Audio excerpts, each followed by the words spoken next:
Truly a milestone for Sports Night. It's the first time we've ever led off a show with the Racket Swingers. Last Wednesday, the men were home in Hoover Fieldhouse, taking on the Dewhawks of Loras College. In doubles, the Knights would start strong as Yusuf Chowdhury and Brian Rasmussen jumped all over their opponents to start the match. They score the point as Rasmussen gets the tip off the net. Knights get lucky. Then Rasmussen scores an ace for the Knights as John Moore of Loras can't handle his serve, hitting it back into the net.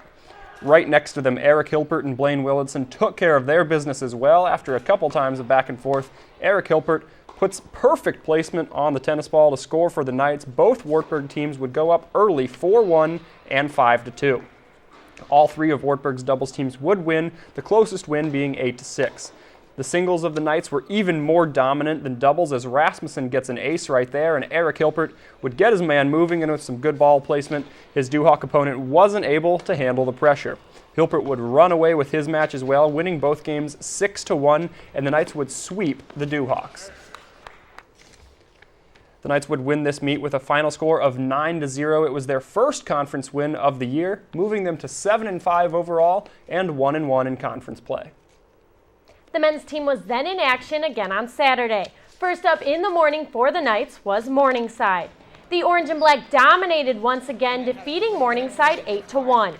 In doubles play, Eric Hilpert and Blaine Willitson defeated Reed Rosen and Gustav Hallnagel 8-2. Yusuf Chowdhury and Brian Rasmussen defeated Alex Struck and Austin Grundy 8-2.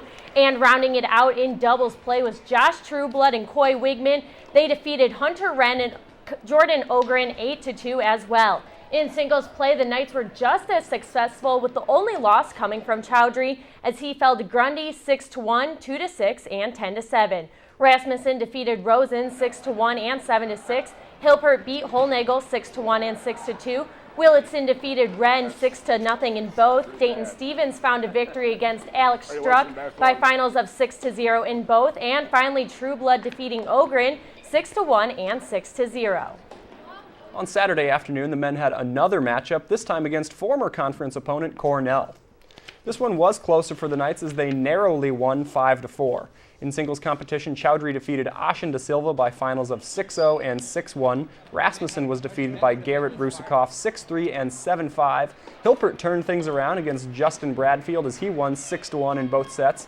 Willitson won against Joseph Gelfon 6-0 and 6-3. Stevens was defeated by Orion Wilkinson by finals of 6-0 and 6-3. And finally, Trueblood found a victory against Thomas Weiss 6-1 and 6-2.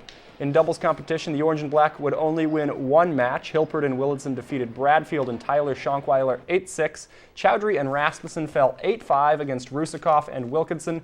And Trueblood and Wigman also recorded a 9-7 loss against Da Silva and Weiss.